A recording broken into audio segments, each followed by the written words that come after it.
বোর্ডের English second paper সলভের প্রশ্নগুলো এবং সাথে সাথে উত্তরগুলো এখানে দেওয়া আছে। তোমরা একটু ভিডিওটা পজ করে করে দেখে নিতে পারো আর কি।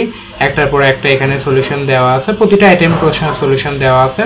তোমরা জাস্ট যেখানে যে পার্টটুকু দেখতে চাও কিংবা প্রতিটা ফুল প্রশ্ন যদি দেখতে চাও তাহলে ভিডিওটা জাস্ট একটু পজ করে নিয়ে তারপরে সলিউশনটা নিজের সাথে মিলিয়ে নিতে পারো আর কি। আর ভালো মতো মিলিয়ে নিও, কারণ এখানকার ক্যালকুলেশন তোমার জন্য ইম্পর্টেন্ট ওভারঅল ইংলিশে এ প্লাস পাওয়ার জন্য। ঢাকা বোর্ডের প্রশ্নটা নিয়ে শুনলাম যে মিক্সড রিয়াকশন, অনেকে বলছে অনেকে খুব ভালো হয়েছে, অনেকে আবার মিডিয়াম বলতেছে। তো এখন জাস্ট পরীক্ষা শেষ হলো, তো এখন এক একজনের এক এক রকম ইয়ে আছে, মানে তোমার এক একজনের এক এক রকম রিয়াকশন। তো পরীক্ষা পরে এখন তোমরা মেলানো ট্রাই করো। একটা কথা অবশ্যই মাথায় রাখবা, কোচিংয়ে অ্যান্সার অবশ্যই ডিফারেন্ট হতে পারে, তাই এটা নিয়ে টেনশন করবা না, একটার সাথে একটা মিলাও। আমি অলরেডি এখন তোমাকে যে অ্যান্সারটা দেখালাম এটা চর্চা থেকে কালেক্ট করে দেখালাম, তুমি অন্যান্য আরও উদ্ভাস বা অন্যান্য কোচিং সেন্টারের সাথে মিলাই দেখতে পারো।